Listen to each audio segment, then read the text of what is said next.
দেশে অর্থনৈতিক বিপর্যয়ের কারণে অন্য দেশে গিয়ে অবৈধভাবে আশ্রয় নেয় একটি পরিবার। কিন্তু সেখানকার ভাষা সংস্কৃতি সব আলাদা। তারা পথঘাট কিছুই চেনে না। তাছাড়া তাদের কাছে বৈধ কাগজপত্র নেই। তবুও বাঁচার তাগিদে নিজেদের মানিয়ে নেবার চেষ্টা করে। কিন্তু ভিন্ন জাতিসত্তার হওয়ায় তারা সন্দেহভাজন হয়ে ওঠে। এমনকি একটা বোমা বিস্ফোরণের কেসেও ফেঁসে যায়। শেষ পর্যন্ত কি পরিবারটি নিজেদের নির্দোষ প্রমাণ করতে পারবে? জানতে হলে আসুন দেখে আসি একটি সাধারণ পরিবারের অস্তিত্ব বাঁচানোর লড়াইয়ের গল্প, ট্যুরিস্ট ফ্যামিলির এক্সপ্লেনেশন। ঘুটঘুটে রাতের অন্ধকারে শ্রীলঙ্কার বর্ডার এবং সমুদ্রসীমা পেরিয়ে তামিলনাড়ুর উপকূলে প্রবেশ করে একটি পরিবার। পরিবারের 4 সদস্য: বাবা ধর্মদাস, মা ভাসন্তী, 2 ছেলে নিথু এবং মুরলী। শ্রীলঙ্কার অর্থনৈতিক মন্দার কারণে তাদের টিকে থাকা কষ্টকর হয়ে যাচ্ছিল। তাই তামিলনাড়ুতে থাকা শ্যালকের পরামর্শে তারা এখানে চলে এসেছে। কিন্তু তামিলনাড়ু উপকূলে ঢুকতেই তারা তামিলনাড়ু বর্ডার পুলিশের সামনে পড়ে যায়। পুলিশ তাদের এখানে আসার কারণ জিজ্ঞেস করলে ধর্মদাস সত্যিটাই বলে দেয়। তখন পুলিশ জিজ্ঞেস করে তারা এখান থেকে কোথায় যাবে। ধর্মদাস জানায় তার শ্যালক প্রকাশের তাদেরকে এখান থেকে নিয়ে যাবার কথা। প্রকাশ বলেছিল সে এখানে ময়লা ফেলবেন না সাইনবোর্ডের নিচে দাঁড়িয়ে থাকবে। কিন্তু পুলিশ প্রকাশকে কোথাও দেখতে পাচ্ছিল না। ধর্মদাস বলে হয়তো প্রকাশ পুলিশ দেখে লুকিয়ে পড়েছে। পুলিশ আরেকটু খুঁজতেই প্রকাশকে পেয়ে যায়। সে একটা নৌকার ভেতরে লুকিয়েছিল। তো পুলিশ সবাইকে গ্রেপ্তার করে নিয়ে যাচ্ছিল। যাবার পথে ধর্মদাস হেড কনস্টেবল ভৈরবকে আকুতি মিনতি করে বলে শ্রীলঙ্কার অবস্থা খুব খারাপ, জিনিসপত্রের দাম হু হু করে বাড়ছে, মাথার ওপরে অনেক ঋণ, তাই তারা বাধ্য হয়ে এখানে এসেছে। ভৈরব যেন দয়া করে তাদেরকে ছেড়ে দেয়। ধর্মদাস ভৈরবের পা ধরে অনুরোধ করলে ধর্মদাসের বড় ছেলে নিথু বাবাকে আটকায়। বাবা অন্য কারো পা ধরলে কোনো ছেলেই সেটা সহ্য করতে পারে না। তবে ধর্মদাস নিথুকে ধমক দিয়ে বলে পরিবারকে বাঁচাতেই সে এমন কাজ করছে, পারলে নিথু তাকে সাহায্য করুক, না হয় চুপ করে থাকুক। নিথু এমনিতেই আপসেট ছিল, তাই সে চুপ করে যায়। তবে এ সময় ত্রাতা হয়ে তাদেরকে উদ্ধার করে ধর্মদাসের ছোট পিচ্চি ছেলে মুরলী।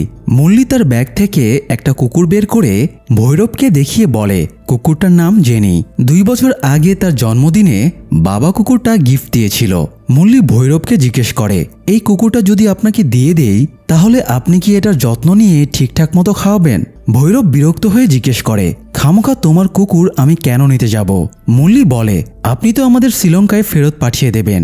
ওখানে আমাদের 3 বেলা খাবার জোটে না। কখনো কখনো বাবা নিজের ভাগের খাবারও আমাদের খাইয়ে দেয়। পেটের খিদের জন্য আমরা জেনিকে অনেক সময় খাবার দিতে পারি না। সেও আমাদের মতো অনাহারে দিন কাটায়। আপনার কাছে থাকলে অন্তত সে পেট ভরে খেতে তো পারবে। ভৈরব জিজ্ঞেস করে তোমার কেন মনে হলো কুকুরটা আমার কাছে পেট ভরে খেতে পারবে? মুরলী বলে আপনাকে দেখেই আমার দয়ালু বলে মনে হয়েছে। জিপে ওঠার সময়ে আপনি আমার মামাকে জিজ্ঞেস করেছিলেন সে পানি খাবে কিনা। আপনি যদি একজন অপরিচিত মানুষকে পানি খাওয়াতে চান তাহলে একটা অপরিচিত কুকুরকেও নিশ্চয়ই খাবার খাওয়াবেন। এটা শুনে পাশ থেকে প্রকাশ বলে ওঠে হায় রে কপাল, আমার নিজের ভাগ্নে আমাকে কুকুরের সাথে তুলনা করছে। এটা শুনে ভৈরব হেসে ফেলে। মুরলীর কথাতেও সে বেশ ইমোশনাল হয়ে পড়ে। এই সুযোগে মুরলী আরো অনেক গল্প করে ভৈরবকে পটিয়ে ফেলে। ভৈরব মুরলীকে তার নাম জিজ্ঞেস করলে সে মিথ্যা করে নিজের নাম আকাশ বলে। তখন ভৈরব আবারও ইমোশনাল হয়ে বলে তার ছেলের নামও আকাশ। তবে আকাশ বাক প্রতিবন্ধী, সে কথা বলতে পারে না। কথা বলতে পারলে হয়তো মুরলীর মতো করেই কথা বলতো। তো ভৈরব এবার কনভিন্স হয়ে তাদেরকে বলে এখানে আসার পরে তোমরা আমাকে দেখনি, আমিও তোমাদের দেখিনি। এই বলে সে ওদেরকে নামিয়ে দিয়ে চলে যায়। পুলিশ চলে যাবার পরে সবাই বিস্মিত হয়ে মুরলীর দিকে তাকিয়েছিল। তারা মুরলীকে জিজ্ঞেস করে সে এই কুকুরটা কোথায় পেল। মুরলী জানায় কুকুরটা সে উপকূলে কুড়িয়ে পেয়েছে। এটা শুনে প্রকাশ চমকে উঠে বলে তার মানে কুকুরটা ধর্মদাস মুরলীকে গিফট দেয়নি। আসলে মুরলী ভৈরবকে যে গল্পটা শুনিয়েছিল সেটা সম্পূর্ণ মিথ্যা। পরিস্থিতি সামলানোর জন্য ভৈরবকে ইমোশনাল করতেই মুরলী এই গল্প ফেঁদেছিল। ধর্মদাস জিজ্ঞেস করে মুরলী ভৈরবের ছেলের নাম জানলো কিভাবে। মুরলী জানায় সে ভৈরবের হাতের ট্যাটুতে আকাশ লেখা দেখেছে, অথচ তার ইউনিফর্মে ভৈরব লেখা ছিল। তাই সে আন্দাজ করেছিল ভৈরবের ছেলের নাম আকাশ। এই জন্য সে নিজের নামও আকাশ বলেছিল, যাতে ভৈরব তার মাঝে নিজের ছেলেকে খুঁজে পায়। ধর্মদাস জিজ্ঞেস করে বাই চান্স যদি ভৈরবের ছেলের নাম আকাশ না হতো তাহলে কি করতি? মুরলী বলে তাহলে সে বলতো তার বাবার নাম আকাশ। এই বলে সে নতুন গল্প ফেঁদে দিত।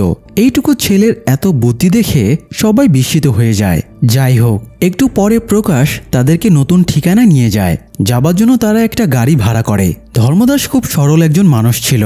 সে মানুষের কিংবা পরিবেশের ক্ষতি হোক এমন কিছুও করত না, যথেষ্ট সচেতনতা অবলম্বন করত।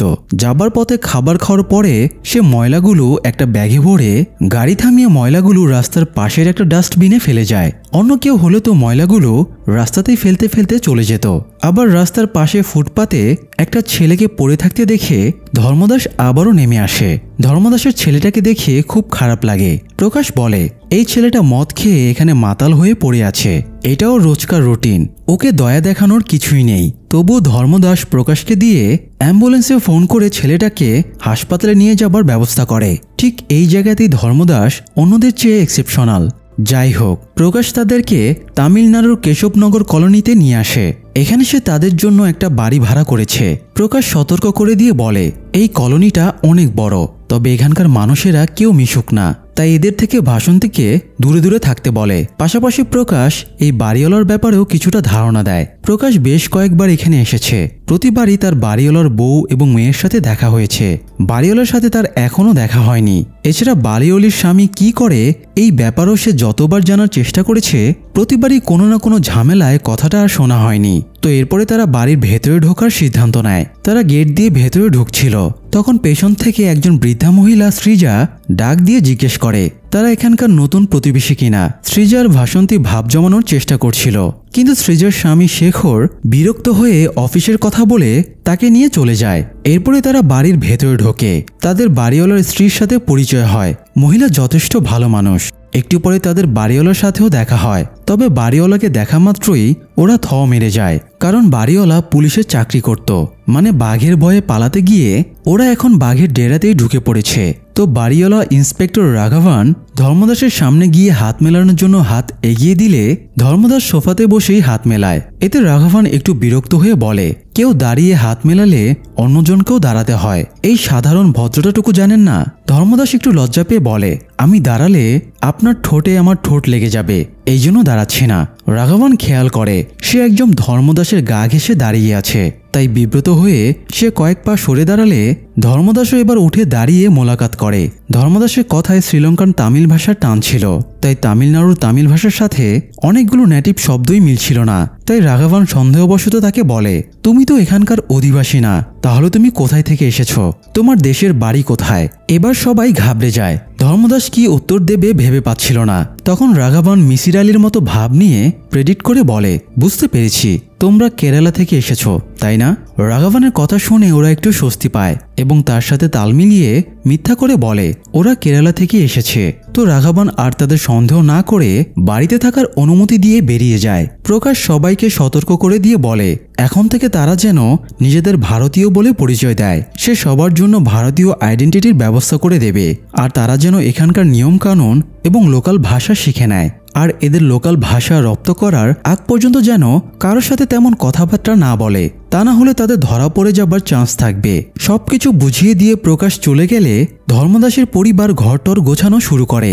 একটু পরে বাইরে দেখা হওয়া প্রতিবেশী সৃজা তাদের সবার জন্য চা বানিয়ে নিয়ে আসে। সৃজা ভাসন্তীকে বলে তার স্বামী তেমন মিশুক না, তার নিজেরও তেমন কারোর সাথে কথা বলার সুযোগ হয় না, তবে ভাসন্তীকে দেখে তার খুব ভালো লেগেছে। ভাসন্তীও সৃজাকে বলে তার যখন ইচ্ছে হবে সে যেন গল্প করতে চলে আসে। পরের দিন প্রকাশ অনেকগুলো ফার্নিচার এবং ঘরস্থালী জিনিসপত্র নিয়ে আসে। প্রকাশ বোনের বিয়ের সময়ে কিছু দিতে পারেনি, তাই এখন বোনের ঘর গুছিয়ে দিয়ে সে কিছুটা শান্তি পাচ্ছে। সবাই নতুন পরিবেশে নিজেদের গুছিয়ে নেবার চেষ্টা করছিল, তবে নিধু সবসময় আপসেট হয়ে থাকতো। আসলে সে এখানে আসতেই চায়নি, বাবার প্রেসারে পড়ে সে এখানে এসেছে। সবচেয়ে বড় কথা, শ্রীলঙ্কাতে সে তার গার্লফ্রেন্ডকে ফেলে এসেছে, ওর জন্যই সে সবসময় মন খারাপ করে থাকে।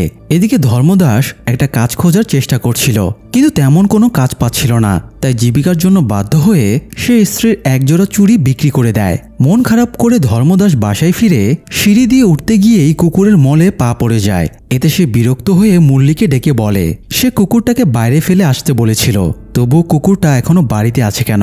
মুরলি বুঝতে পারে এই সময় কথা বলতে গেলে বাবা আরও রেগে যাবে, তাই সে কিছু না বলে রুমে চলে যায়। ধর্মদাস বাইরে গেলে আশেপাশের প্রতিবেশীদের দিকে খেয়াল করত, কিন্তু কেউ তাকে এক নজর তাকিয়েও দেখত না। সে আরেকটা জিনিস খেয়াল করত, এখানে একটা ছেলে সবসময় নেশাপানি করে মদের বোতল বারান্দা থেকে পথের ওপরে ফেলে দিত। এতে কলোনির লোকজন প্রতিদিন তাকে ডেকে গালাগাল দিয়ে চলে যেত। ছেলেটা অবশ্য কোনো উত্তর না দিয়ে আবারও ঘরে ঢুকে দরজা বন্ধ করে দিত। তো এভাবে কয়েকদিন কেটে যায়। একদিন বাড়ির সামনে ধর্মদাসের রাঘবানের সাথে দেখা হয়ে যায়। ধর্মদাস পুরনো জামা পরে আছে দেখে রাঘবান তাকে জিজ্ঞেস করে সে নতুন জামা পরেনি কেন। ধর্মদাস বুঝতে পারে না আজ কি এমন দিন যে তাকে নতুন জামা পরতে হবে। রাঘবান এবার সন্দেহের স্বরে জিজ্ঞেস করে তুমি আসলেই মালায়ালি তো? ধর্মদাস প্রায় ধরা পড়ে যাচ্ছিল।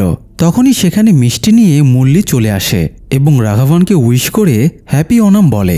আসলে আজকে তামিলিয়ানদের ওনামের অনুষ্ঠান। শ্রীলঙ্কার তামিলিয়ানরা এই অনুষ্ঠান পালন করত না, তাই ধর্মদাসের এটার ব্যাপারে জানা ছিল না। তবে ঠিক সময়ে এসে মুরলি এবারও বাবার ধরা পড়ে যাওয়া থেকে বাঁচিয়ে দেয়। এদিকে ভাসন্তী আর সৃজার ভেতরে বন্ডিং বেশ জমে উঠেছিল। তাদের একে অপরের বাসায় যাতায়াতও বেড়ে যায়। এরই মধ্যে প্রকাশ সবার জন্য আধার কার্ড বানিয়ে দেয়। এরপরে ধর্মদাস মুরলিকে এখানকার স্কুলে ভর্তি করিয়ে দেয়। সবকিছু স্বাভাবিক হয়েই আসছিল। এরই মধ্যে শহরে একটা বোমা ব্লাস্ট হয় এবং অনেকে আহত হয়। এসিপি বালওয়ান সিং ঘটনাস্থলে গিয়ে জানতে পারে কেউ ময়লার ডাস্টবিনে বোমা রেখে এই ব্লাস্টটা ঘটিয়েছে। বালওয়ান খেয়াল করে এখানে একটা সিসিটিভি ক্যামেরা আছে। বালওয়ান গত এক সপ্তাহে এখানে যতগুলো গাড়ি এসেছে, যতজন মানুষ এসেছে সবার ডিটেলস বের করার নির্দেশ দেয়। এ সময় ঘটনাস্থলে হেড কনস্টেবল ভৈরব ছিল। ভৈরবকে একজন কনস্টেবল আলাদা করে গাড়ির ভেতরে ডেকে নিয়ে গিয়ে সিসিটিভির ফুটেজটা দেখায়। ফুটেজে ধর্মদাসকে দেখা যাচ্ছিল সে একটা গাড়ি থেকে নেমে ডাস্টবিনে ময়লার ব্যাগ ফেলছিল। মানে এটা ওই দিনের ফুটেজ, ধর্মদাসেরা যেদিন এই শহরে ঢুকেছিল। তো ভৈরব বলে তার মনে হয় না ধর্মদাস এখানে ময়লা ছাড়া আর কিছু ফেলেছে। বোম রাখার মতো মানুষ সে না। কনস্টেবল তার কথার বিরোধিতা করে বলে এই লোকগুলো বাইরের দেশ থেকে অবৈধভাবে ঢুকেছে, তারা ওদেরকে চেনে না, এমনকি ওদের ব্যাগও সার্চ করে দেখেনি। ওরা কি উদ্দেশ্যে এখানে এসেছে সেটাও তাদের জানা নেই, তাই ওদেরকে অন্ধের মতো বিশ্বাস করাটা ঠিক হচ্ছে না। কনস্টেবলের কথা শুনে ভৈরব এবার বেশ চিন্তায় পড়ে যায়। সে কি ওদের ছেড়ে দিয়ে তবে ভুলই করলো? এদিকে মুরলি স্কুলে যাওয়ার জন্য বের হতেই দেখে তার একজন প্রতিবেশী বাইক নিয়ে বের হচ্ছে। মুরলি লোকটার কাছে মেইন রোড পর্যন্ত লিফট চাইলে লোকটা অনিচ্ছা সত্ত্বেও তাকে লিফট দিতে রাজি হয়। মেইন রোডে গিয়ে মুরলি আরেক বাহানা ধরে তাকে স্কুল পর্যন্ত নামিয়ে দিতে বলে। লোকটা তাকে শেষ পর্যন্ত স্কুলের সামনেই নামিয়ে দেয়। এরপরে যখন ক্লাস শুরু হয় তখন দেখা যায় মুরলিকে লিফট দেওয়া লোকটা আসলে তার ক্লাস টিচার। মুরলির ভয়ে জড়সড় হয়ে যাওয়া দেখে স্যার মুচকি হাসতে থাকে। এরপরে স্যারকে অবাক করে দিয়ে মুরলি তার কাছে গিয়ে বলে সে জানতো না উনি তার টিচার। স্যার জিজ্ঞেস করে আমি টিচার জানলে বাইকে উঠতে না? মুরলি বলে আপনি টিচার জানলে স্কুলের বাইরে নামতাম না, একদম স্কুলের ভেতরে এসে নামতাম। স্যার মুরলির কথায় ইমপ্রেস হয়ে হেসে ফেলে এবং তার কথার টোন ধরে জিজ্ঞেস করে সে শ্রীলঙ্কা থেকে এসেছে কিনা। মুরলি এবার একটু ঘাবড়ে গিয়ে হরহর করে বলতে শুরু করে তারা শ্রীলঙ্কান হলেও এখানে বৈধভাবে এসেছে, তাদের সব কাগজপত্র বাড়িতে আছে, তারা এখানে বিমানে চড়ে এসেছিল। স্যার জিজ্ঞেস করে তার বিমানে চড়ার অভিজ্ঞতা কেমন ছিল। এ সময় মুরলির নৌকাতে দুলতে দুলতে সমুদ্র পার হবার ভয়াবহ অভিজ্ঞতার কথা মনে পড়ে। তবে নিজের ফেস এক্সপ্রেশন বুঝতে না দিয়ে সে বলে তার দারুণ অভিজ্ঞতা হয়েছে। এভাবে স্যারের সাথে মুরলির ভালো ভাব জমে ওঠে। এদিকে ধর্মদাস এখনো কাজ ম্যানেজ করতে পারেনি। একটা স্টলে চা খাওয়ার সময়ে ধর্মদাস প্রকাশকে একটা ড্রাইভিং লাইসেন্স বানিয়ে দিতে বলে। তার পাশের বাড়ির প্রতিবেশী রিচার্ডের ড্রাইভার লাগবে, সে মাসে 30,000 টাকা বেতন দেবে, লাইসেন্স থাকলে ধর্মদাস চাকরিটা পেয়ে যাবে। প্রকাশ বলে ধর্মদাস এখানে এসেছে 1 সপ্তাহ হয়নি, সে এখনো পথঘাট কিচ্ছু চেনে না, সে কিভাবে ড্রাইভারি করবে। ধর্মদাস তখন ফটফট করে এখানকার সব রাস্তা এবং রুটের ডিরেকশন দিয়ে দেয়। এটা শুনে প্রকাশ বিস্মিত হয়ে যায় এবং লাইসেন্স করিয়ে দেয়। এরপরে তারা রিচার্ডের বাড়িতে যায়। রিচার্ড প্রথমে ধর্মদাসের ডিটেল জেনে নেয়। ধর্মদাসের ভাষা একটু অন্যরকম দেখে সে এই ব্যাপারও জিজ্ঞেস করলে পাশ থেকে প্রকাশ বলে ধর্মদাস কেরালা থেকে এসেছে, এই জন্য তার কথ্য ভাষা একটু ডিফারেন্ট। তো রিচার্ড বলে সে আগে 1 সপ্তাহ ধর্মদাসকে ট্রায়াল হিসেবে কাজে রাখবে, তার কাজকর্ম ভালো লাগলে তবেই তাকে পার্মানেন্টলি কাজে রাখা হবে। ধর্মদাস জিজ্ঞেস করে 1 সপ্তাহ পরে সে কাজটা যদি না পায় তাহলে তাকে এই 1 সপ্তাহের বেতন দেওয়া হবে কিনা। রিচার্ড না বোধক উত্তর দিলে ধর্মদাস আর প্রকাশ দুজনের মুখটাই কালো হয়ে যায়। এ সময় রিচার্ডের কাছে ফোন আসলে সে কথা বলতে সাইডে চলে যায়। তখন বাড়ির কাজের লোক এসে তাদের সতর্ক করে দিয়ে বলে তার মালিক এরকমই লোক, এখন পর্যন্ত অনেকেই চাকরির জন্য এসেছে, সে সবাইকে 1 সপ্তাহ ট্রায়ালে রেখে তাড়িয়ে দেয়। ততক্ষণে রিচার্ড চলে এলে কাজের লোক কফি আনতে চলে যায়। ধর্মদাস বলতেই যাচ্ছিল এই অনিশ্চিত চাকরিটা করবে না, তখন কাজের লোক কফি নিয়ে আসে। সে ওয়ান টাইম কাপে করে কফি এনেছিল। এটা দেখে রিচার্ড আপসেট হয়ে যায়। সে কাজের লোককে থামিয়ে বলে, আমার কোনো আত্মীয় বা বন্ধু এলে কি তুই তাদের ওয়ান টাইম কাপে চা কফি দিস? তুই যখন প্রথমবার কাজের জন্য এই বাড়িতে এসেছিলি তখন কি তোকে ওয়ান টাইমে করে চা দেওয়া হয়েছিল? তাহলে তুই ওদের জন্য ওয়ান টাইমে কফি আনলি কেন? যা এখনই রেগুলার কাপে কফি নিয়ে আয়। রিচার্ডের ভেতরে মানবতা দেখে ধর্মদাস মুগ্ধ হয় এবং ট্রায়ালে চাকরি করতে রাজি হয়ে যায়। এদিকে শেখর বাড়ি ফিরে দেখে তার স্ত্রী সৃজা অসুস্থ হয়ে ঘুমিয়ে পড়েছে। তাই সে সৃজাকে না ডেকে নিজের বাড়িঘর পরিষ্কার করতে শুরু করে। এ সময় ভাসন্তী শেখরের বাড়িতে গুড়ের পায়েস নিয়ে যায়। শেখর একটু বিরক্ত হয়ে বলে সৃজা অসুস্থ, তাই সে এসব খেতে পারবে না। ভাসন্তী বলে সে জানে সৃজা অসুস্থ, সে শেখরের জন্যই পায়েস বানিয়ে এনেছে। এই প্রথম বাইরের কেউ শেখরের জন্য কিছু নিয়ে এলো, তাই শেখর মনে মনে খুব খুশি হয় এবং ভাসন্তীকে ভেতরে এসে বসতে বলে। টেবিলে একটা ফটো অ্যালবাম ছিল। ভাসন্তী অ্যালবামটা খুলে ফটো দেখতে শুরু করে। শেখর বলে এই অ্যালবামে সৃজার 1 বছর বয়স থেকে আজ পর্যন্ত প্রতি বছরের ফটো আছে। সে অনেক কষ্টে ফটোগুলো ম্যানেজ করেছে। এই অ্যালবামটা শেখর নেক্সট জন্মদিনে সৃজাকে গিফট দেবে। অ্যালবামে সৃজা এবং শেখরের আত্মীয়দের কোনো ফটো ছিল না। এই ব্যাপারে ভাসন্তী জিজ্ঞেস করলে শেখর জানায় তারা পালিয়ে বিয়ে করেছিল। তাদের পরিবার এটা মেনে নিতে পারেনি, এই জন্যই তাদের কারোর সাথে যোগাযোগ নেই। শেখর বলে তাদের আলমারিতে আরেকটা অ্যালবাম আছে, ভাসন্তী সেটার ফটোগুলো দেখবে কিনা। যে শেখর কারোর সাথে কথা বলা পছন্দ করত না, সেও ভাসন্তীর ব্যবহারে মুগ্ধ হয়ে তাকে আপন করে নেয়। অন্যদিকে ধর্মদাসের ট্রায়াল ড্রাইভিং শুরু হয়। রিচার্ডকে ইমপ্রেস করার জন্য ধর্মদাস গাড়িতে তামিল গান বাজিয়ে দেয়, কিন্তু এতে রিচার্ডের আরও বিরক্তি লাগে। প্রথম দুদিন তো সে কিছু বলে না, তৃতীয় দিন সহ্য করতে না পেরে বলে ধর্মদাস যদি আর একবার এসব গান বাজায় তাহলে সে তাকে ধাক্কা দিয়ে গাড়ি থেকে ফেলে দেবে। ধর্মদাস হকচকিয়ে গান বন্ধ করে দেয়। ধর্মদাস বাড়ির সামনে রিচার্ডের গাড়ি পরিষ্কার করছিল। তখন একজন লোক হেঁটে যাবার সময়ে বমির ওপরে স্লিপ করে। সে এবার রেগে আগুন হয়ে যায়, কারণ পাশের ওই এক ঘরে মাতাল ছেলেটারই কাজ এটা। লোকটা ছেলেটাকে বাড়ি থেকে ডেকে ঠাস করে থাপ্পড় মেরে গালাগাল দিয়ে চলে যায়। ধর্মদাস ছেলেটাকে ডেকে বলে আমি জানি না তোমার কি সমস্যা, তবে তোমার যদি কখনো সাহায্যের প্রয়োজন হয় তাহলে আমাকে বলতে পারো। ছেলেটা কিছু না বলে ভেতরে ঢুকে দরজা আটকে দেয়। এদিকে এসিপি বালওয়ান সিং হাজতে একজন আসামিকে বেদম মেরেছিল, ফলে তার অবস্থা খারাপ হয়ে যায় এবং তাকে হাসপাতালে নেওয়া হয়। আসামির অবস্থা খারাপ দেখে টেনশনে বালওয়ানের মেজাজ খারাপ হয়ে যায়। তার উপর আবার সে জিজ্ঞেস করে বোমা ব্লাস্টের কেসের জন্য যে সিসি ক্যামেরার ফুটেজ চেক করতে বলা হয়েছিল সেটার খবর কি। কনস্টেবলার বলে প্রতিদিন অন্তত 20,000 দর্শনার্থী এই শহরে আসে, তাদের ডিটেক্ট করা কঠিন। তাছাড়া ক্যামেরার কোয়ালিটি ভালো না, এই জন্য তাদের সময় বেশি লাগছে। এটা শুনে বালওয়ান আরও রেগে যায়। কনস্টেবল মুরুগান বালওয়ানকে ধর্মদাসের ব্যাপারে বলতেই যাচ্ছিল, তখন ভৈরব তাকে থামিয়ে দিয়ে সাইডে নিয়ে আসে। মুরুগান এবং আরেকজন কনস্টেবল আতঙ্কিত হয়ে বলে এই কেসটা হয়তো সিবিআইয়ের হাতে চলে যাবে।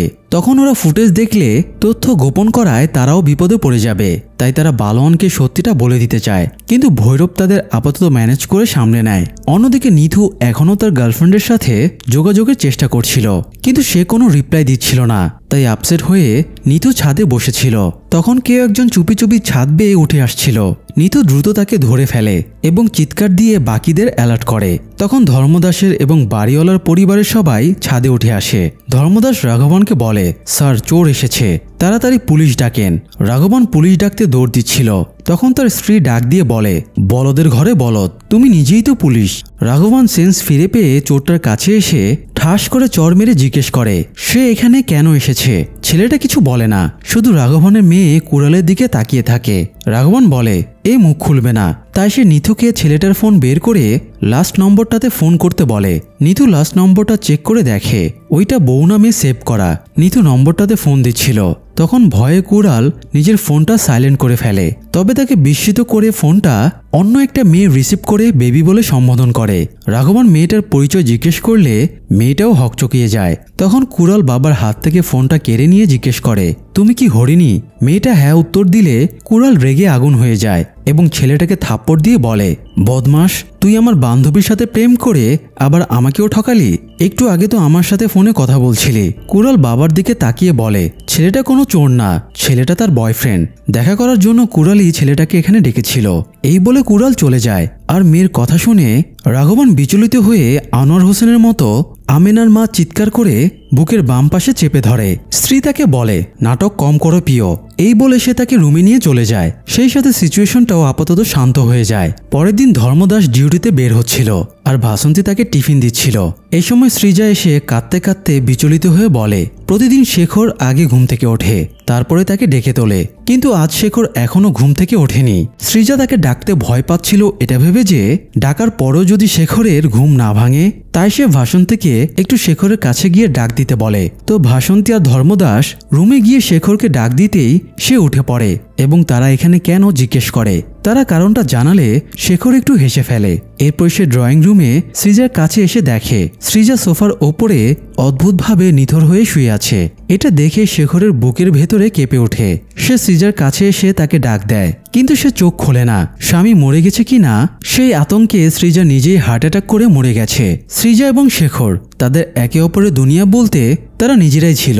তাই সৃজার মৃত্যুতে শেখর খুবই ভেঙে পড়ে। ধর্মদাস জিজ্ঞেস করে আত্মীয় স্বজনদের জানানো হয়েছে কিনা। শেখর বলে জানানোর মতো তেমন কেউ নেই, তবে সৃজার বাবা এখনো বেঁচে আছে। সে খবর পেয়ে এখানে আসছে। সৃজা এখানে এই কলোনিতে এতগুলো বছর কাটিয়েছে, অথচ তার শেষ বিদায়টা একদম ফাঁকা ফাঁকা হবে। এটা ধর্মদাস মানতে পারছিল না। তাই সে আশেপাশের সব বাড়িতে গিয়ে প্রতিবেশীদের খবর দেয় এবং সৃজার শেষকৃত্যে আসতে বলে। একটু পরে সবাই শেখরের বাড়িতে এসে ভিড় জমায়। সবাই নিজেদের মতো করে সৃজাকে শেষ বিদায় জানায়। এই কলোনিতে প্রতিটা অসামাজিক মানুষকে ধর্মদাস সামাজিকতার কাঠগড়ায় দাঁড় করায়। একটু পরে সৃজার বাবা এসে বহু বছর পরে মেয়েকে শেষবারের মতো দেখে। এরপরে তার শেষকৃত্য সম্পন্ন করা হয়। এদিকে থানায় একটা ছেলে এসে বাউল করছিল দেখে হেড কনস্টেবল ভৈরব তাকে ডাক দেয়। ছেলেটা বলে তার ছোট ভাই হারিয়ে গেছে, কিন্তু পুলিশ তার কমপ্লেন নিচ্ছে না। এটা শুনে ভৈরব তার ভাইয়ের ডিটেলস দিতে বলে সে এফআইআর লিখে দেবে। তখন ছেলেটা বলা শুরু করে তার ভাই অনেক কিউট, ফর্সা, নাক সুন্দর, তার লেজটাও অনেক লোমশ। এটা শুনে ভৈরব ভ্রু জড়ো করে জিজ্ঞেস করে তোর ভাই মানুষ নাকি কুত্তা? ছেলেটা বাধা দিয়ে বলে ওকে কুত্তা বলবেন না। ভৈরব বিরক্ত হয়ে ছেলেটাকে তাড়িয়ে দিতে চাইলে ছেলেটা কান্নাকাটি করে বলে কুকুরটাকে খুঁজে না দিলে সে আত্মহত্যা করবে। এবার ভৈরব মুশকিলে পড়ে যায় এবং এফআইআর ফাইল করতে রাজি হয়। সে জিজ্ঞেস করে কি দেখে কুকুরটাকে ডিটেক্ট করা যাবে। ছেলেটা জানায় কুকুরের গলায় একটা লাল রঙের বেল্ট আছে আর সেটার ওপরে কালো রঙের হার্ট শেপ দেওয়া আছে। এটা শুনে ভৈরবের মুরলির কুকুরটার চিত্র চোখের সামনে ভেসে ওঠে। তাই সে জিজ্ঞেস করে কুকুরটা কবে হারিয়েছে। ছেলেটা জানায় সে উপকূলে কুকুরটা নিয়ে হাঁটতে বেরিয়েছিল, এরপর থেকে আর সেটাকে পাচ্ছে না। এবার ভৈরবের সন্দেহ বেড়ে যায় এবং কুকুরের ফটো দেখতে চায়। ছেলেটা কুকুরের ফটো দেখালে ভৈরবের সন্দেহ সত্যিতে পরিণত হয়, অর্থাৎ মুরলি যে কুকুরটা উপকূলে কুড়িয়ে পেয়েছিল সেটা এই ছেলেটিরই কুকুর ছিল। ভৈরবও ব্যাপারটা এবার জেনে যায়। এদিকে ডিনারে বসে ধর্মদাস পরিবারের সাথে আলোচনা করছিল। আজ তার এক সপ্তাহের ট্রায়াল শেষ হয়ে গেছে। রিচার্ড স্যার আগামীকাল তাকে পার্মানেন্ট করবে কিনা এই নিয়ে চিন্তা করছিল। ধর্মদাস বলে সে খুব ভালো ড্রাইভিং করেছে, তাই রিচার্ড হয়তো তাকে চাকরিতে রেখে দেবে।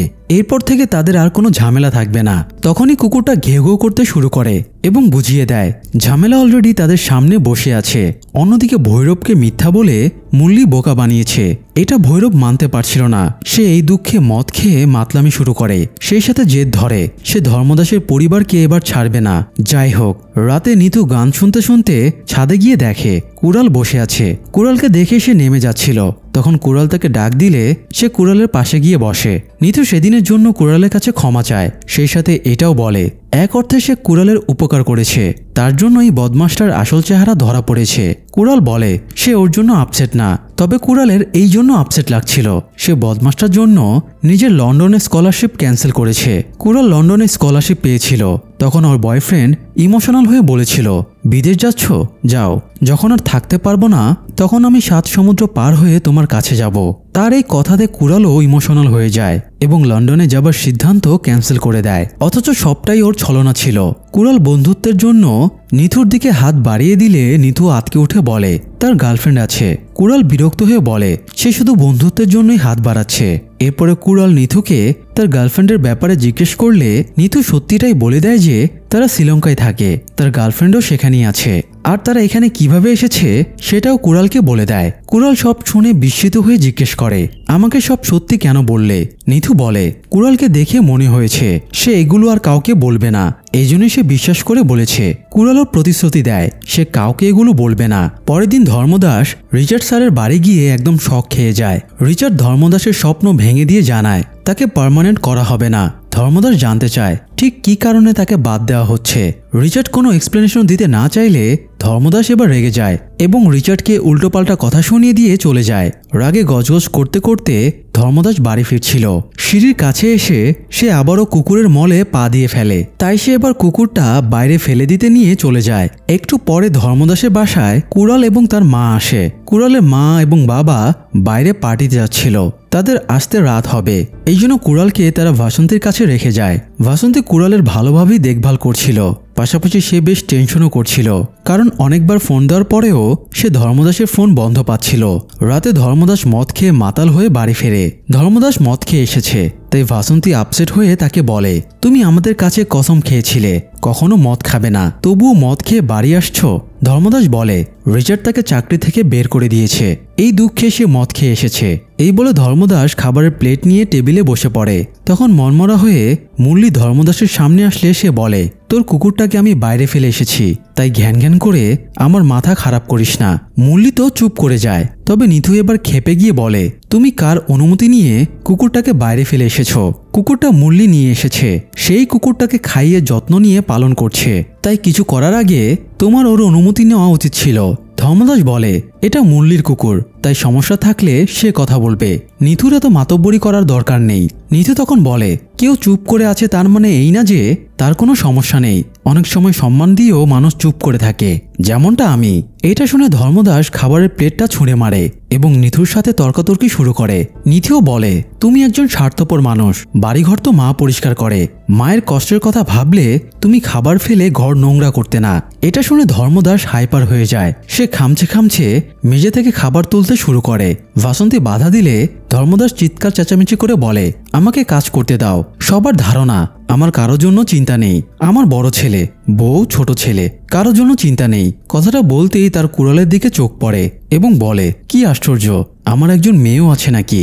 ভাসন্তী মনে করিয়ে দেয় এটা তাদের বাড়িওয়ালার মেয়ে। ধর্মদাস কুড়ালের কাছে ক্ষমা চেয়ে বলে, চাকরি হারিয়ে আজ সে একটু ড্রিঙ্কস করেছে, তাই এমন করছে।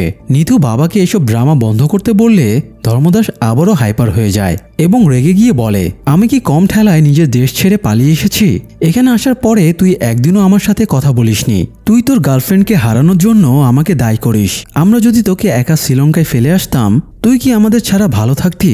আমার জন্য তোর এত দুঃখ, ঠিক আছে, আমি তোর গার্লফ্রেন্ডকে এখানে নিয়ে এসে তোর সাথে মিলিয়ে দেব। নিথু বলে, সেটা আর সম্ভব না, কারণ আজ সকালেই তার বিয়ে হয়ে গেছে। এটা শুনে ধর্মদাস পাগলের মতো হাসতে শুরু করে আর বলে, আমাদের এখানে আসা মাত্র 10-15 দিন হয়েছে, যে মেয়েটা এই কদিনের ভেতরেই তোকে ভুলে বিয়ে করে নিল, তার জন্য তুই আমাকে দায়ী করছিস? নিথু লজিক দেখায়, যদি তোমার কোনো মেয়ে থাকতো আর তার বয়ফ্রেন্ড বিদেশে পালিয়ে যেত, তাহলে তুমি কি তোমার মেয়ের বিয়ে দিয়ে দিতে না? তার ক্ষেত্রেও হয়তো একই ঘটনা ঘটেছে, ওকে হয়তো জোর করে বিয়েটা দেওয়া হয়েছে। আর তাছাড়া আমি ওর জন্য দুঃখ পাচ্ছি না, বরং এই জন্য দুঃখ পাচ্ছি যে আমি তোমার ঋণ শোধ করতে পারবো না। তুমি অনেক কষ্টে আমাকে পড়াশোনা করিয়েছ, আমার ইচ্ছে ছিল চাকরি করে তোমার দেখভাল করব, কিন্তু সেই সুযোগটা আর পাইনি। তোমার কষ্টের টাকায় পাওয়া সার্টিফিকেটগুলো মূল্যহীন হয়ে গেল, এই জন্য আমি কষ্ট পাচ্ছি। যেখানে আমার তোমাদের দায়িত্ব নেওয়া উচিত, সেখানে এই বয়সে তুমি চাকরির জন্য হন্যে হয়ে ঘুরে বেড়াচ্ছ, এই জন্য আমি কষ্ট পাচ্ছি। কথাগুলো বলে কাঁদতে কাঁদতে নিথু নিজের ঘরে চলে যায়। নিথু বাস্তবেও বাবার জন্য খুবই দুঃখ পায়। বাবা যখন রিচার্ডের গাড়ি মোছার সময়ে মাজার ব্যথায় কুঁকড়ে ওঠে, তখন তার খুবই খারাপ লাগে। এই জন্য প্রায় সে শরবত বানিয়ে মুরলীকে দিয়ে মায়ের নাম করে বাবার কাছে পাঠাতো। যাই হোক, কিছুক্ষণ পরে পরিবেশটা একটু স্বাভাবিক হয়ে গেলে ভাসন্তী সবাইকে ডেকে খেতে বসায়। খাবার টেবিলে বসে ধর্মদাস নিথু এবং তার প্রেমিকাকে উল্টাপাল্টা বলার জন্য ক্ষমা চায়। নিথুও বাবার সাথে খারাপ ব্যবহারের জন্য ক্ষমা চায়। এরপরে নিথু ইতস্তত করে তাদেরকে একটা ভিডিও বের করে দেখায়। এটা নিথুর প্রেমিকার বিয়ের ভিডিও। ভিডিওতে নিথুর প্রেমিকা বিয়ের খুশিতে তুমি কোন শহরের মায়াগো গানের সাথে উড়াধুরা নাচছে। ভিডিওটা দেখে ধর্মদাস আর কুড়াল অনেক কষ্টে নিজেদের হাসি চেপে রাখে। নিথু আবেগাপ্লুত হয়ে বলে এটা তার ফেভারিট গান, বিয়ের দিনে এই গানের সাথে তাদের নাচার কথা ছিল, অথচ ও এখন অন্য কারোর সাথে নাচানাচি করছে। এখন থেকে নিথু যখনই গানটা শুনবে ওর কথা মনে পড়বে, তাই সে আর কখনো এই গানটা শুনতে পারবে না।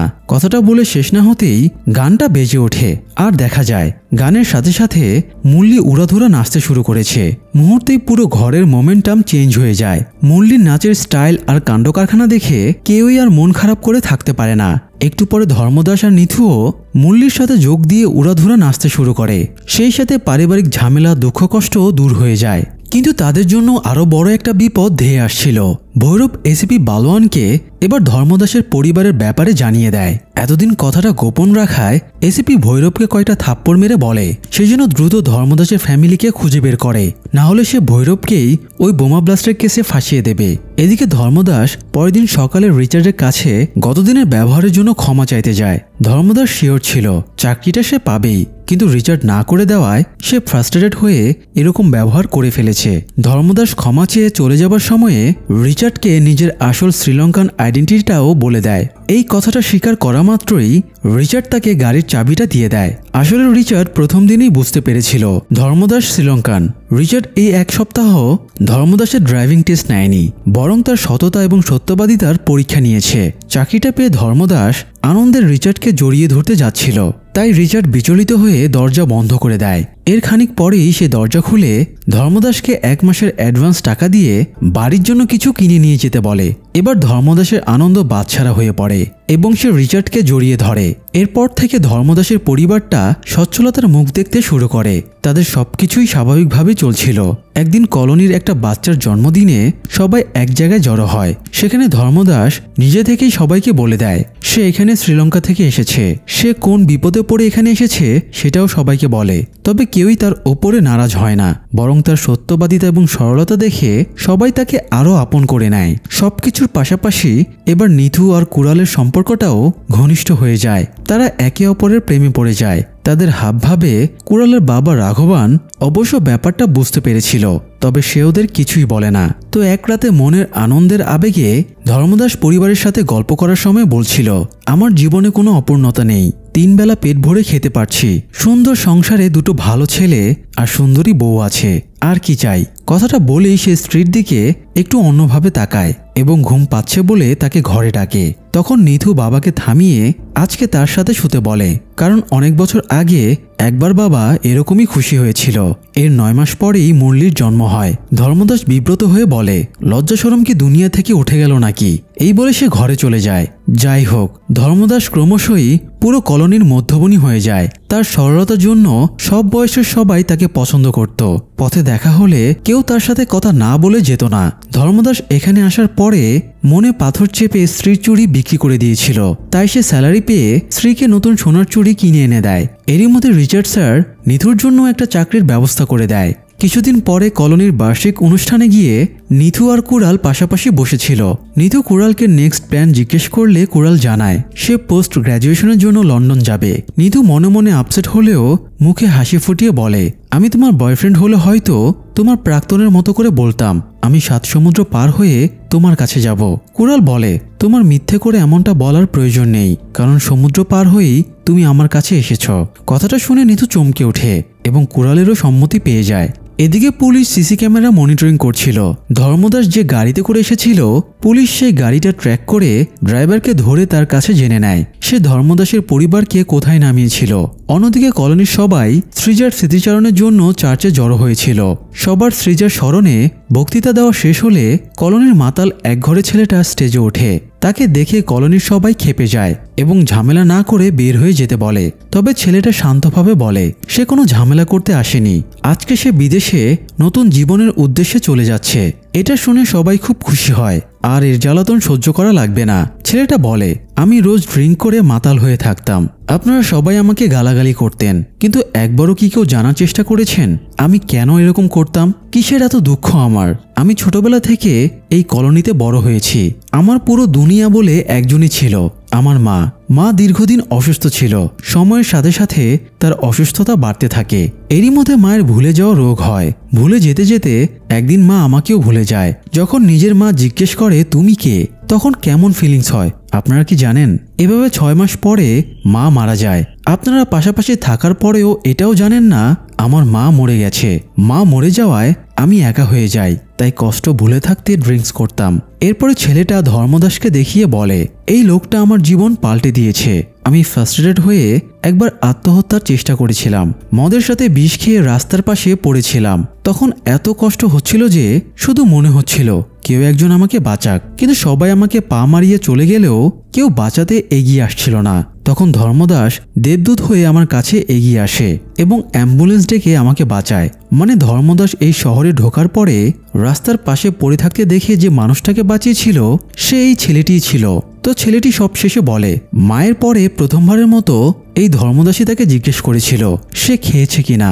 এই কথাটা শোনার পরে তার মায়ের কথা মনে পড়ে এবং লাইফটা চেঞ্জ করার অনুপ্রেরণা পায়। কথাগুলো বলা শেষ করে ছেলেটি কাঁদতে কাঁদতে বেরিয়ে যায়। ছেলেটির কথা শুনে উপস্থিত সবাই আবেগাপ্লুত হয়ে কেঁদে ফেলে। যাই হোক, পরের দিন প্রকাশ বাড়িতে এসে ভাসন্তীকে তাদের ইন্ডিয়ান আইডি কার্ড দেয়। সেই সাথে জিজ্ঞেস করে তারা এখানে কারোর সাথে কথাবার্তা বলে না তো? ভাসন্তী মাথা ঝাঁকিয়ে না বলে। তখনই একদল প্রতিবেশী বাড়িতে এসে বাউল শুরু করে। এটা দেখে প্রকাশ আপসেট হয়ে বলে মনে হচ্ছে না তোমরা এখানে জীবিকার জন্য এসেছো, মনে হচ্ছে তোমরা এখানে পিকনিক করতে এসেছো। প্রকাশ সতর্ক করে দিয়ে বলে শরণার্থী হিসেবে আসলে নিজেদের গোপন রাখতে হয়। এখানে চারিদিকে শত্রুর অভাব নেই। সত্যটা জানার পরে যে কেউ তাদের ক্ষতি করে দিতে পারে। তখন এসব পাড়া প্রতিবেশী কেউ তাদের সাহায্য করতে এগিয়ে আসবে না। এত সতর্কের পরেও বাড়ির কারো ভেতরে অনুশোচনা না দেখে প্রকাশ এবার রাগ করে উঠে চলে যায়। এদিকে এসিপি বালোয়ান টিম নিয়ে ভেলাচেরি লোকাল থানায় চলে আসে। সেখানে থানার দায়িত্বে ছিল ধর্মদাসের বাড়িওয়ালা রাঘবান। বালোয়ান রাঘবানকে জিজ্ঞেস করে তার এরিয়ায় একটা শ্রীলঙ্কান ফ্যামিলি লুকিয়ে আছে, এই ব্যাপারে সে কিছু জানে কিনা। রাঘবান বুঝতে পারে এসিপি ধর্মদাসের কথা বলছে, তবে সে মিথ্যা করে বলে সে এই ব্যাপারে জানে না।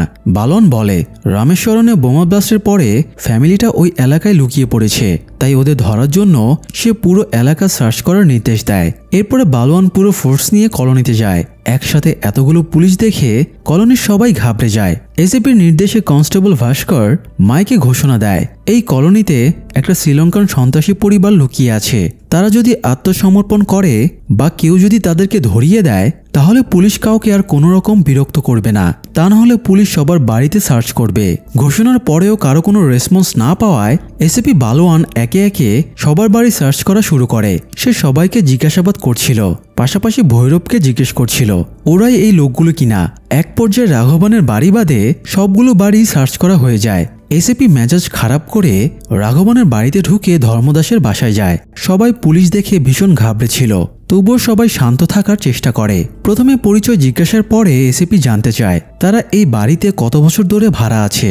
ধর্মদাস কিছু বলার আগেই ভাসন্তী বলে ওঠে 8 বছর। তখন সে তাদের কাগজপত্র দেখতে চায়। প্রকাশ যেহেতু আগেই এদের সব কাগজপত্র রেডি করে দিয়েছিল তাই কোনো সমস্যা হয় না, তবে তাদের উপভাষার কারণে এসিপির তাদের ওপরে সন্দেহ হয়। সে ভৈরবকে ডেকে জিজ্ঞেস করে এরাই সে পরিবার কিনা। ভৈরবকে দেখে সবাই ভীষণ ঘাবড়ে যায়, কারণ এবার তো সত্য তাদের সামনে। তবুও তাদের অবাক করে দিয়ে ভৈরব বলে এরা সেই পরিবার না। এবার এসিপি রেগে গিয়ে ভৈরবকে চেপে ধরে গালাগাল শুরু করে। ভৈরব বলে সে পরিবারটা হয়তো এখান থেকে চলে গেছে। এসিপি আরো চাপাচাপি করতেই যাচ্ছিল, তখন ভাস্কর আতঙ্কিত হয়ে এসে বলে এসিপি কাস্টাডিতে যে ছেলেটাকে টর্চার করেছিল সে মারা গেছে, তাই এসিপির নামে অ্যারেস্ট ওয়ারেন্ট বের হয়েছে। এটা শুনে এসিপি ছটফট করে দ্রুত বেরিয়ে যায়। এরপরে ভৈরব মুরলির দিকে তাকিয়ে এক পলক হেসে বেরিয়ে যায়। এরপরে ধর্মদাস ছুটে গিয়ে ভৈরবকে পেছন থেকে ডেকে জিজ্ঞেস করে সে জেনে শুনে মিথ্যা কেন বলল। ভৈরব বলে সে এখানে ধর্মদাসকে গ্রেপ্তার করার দৃঢ় প্রতিজ্ঞা নিয়ে এসেছিল, কিন্তু এখানে আসার পরে ধর্মদাসের ওপরে তার ধারণাই পাল্টে গেছে।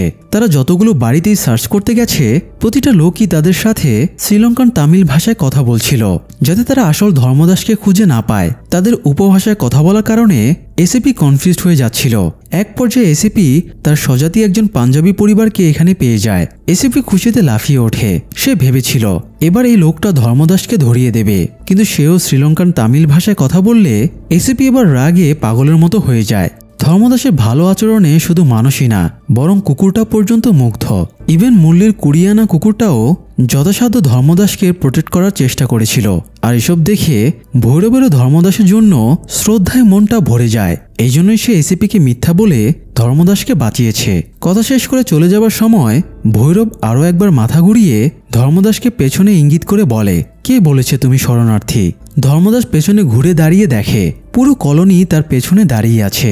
এবার ধর্মদাসের চোখে পানি চলে আসে। সে পায়ের কাছ থেকে কুকুরটা কোলে তুলে নেয়। পুরো দুনিয়ার টাকা এক জায়গায় করেও যা পাওয়া যায় না, ধর্মদাস জাস্ট নিজের ভালো ব্যবহার দিয়ে সেই সম্পদ অর্জন করেছে। আজ ধর্মদাসের মনে হচ্ছিল তার জীবনে সত্যি আর কোনো অপূর্ণতা নেই। আর তার এই পূর্ণতার দৃশ্যের মধ্য দিয়ে সিনেমাটাও এখানেই শেষ হয়ে যায়। দর্শক, মানুষের পরিচয় তার আচরণ এবং ব্যবহারে। সততা এবং সদ্ব্যবহারের পুরস্কার দুনিয়ার যে কোনো কিছুর চেয়েও দামি। মুভির ধর্মদাস এবং তার পরিবারের কাছ থেকে আমাদের অনেক কিছুই শেখার আছে। আশা করি জীবনকে সঠিক পথে চালানোর জন্য এই সিনেমাটি আপনাদের গাইডলাইন হিসেবে কাজ করবে। এরকম আরও এক্সপ্লেনেশন পেতে আমাদের পাশেই থাকুন। ধন্যবাদ।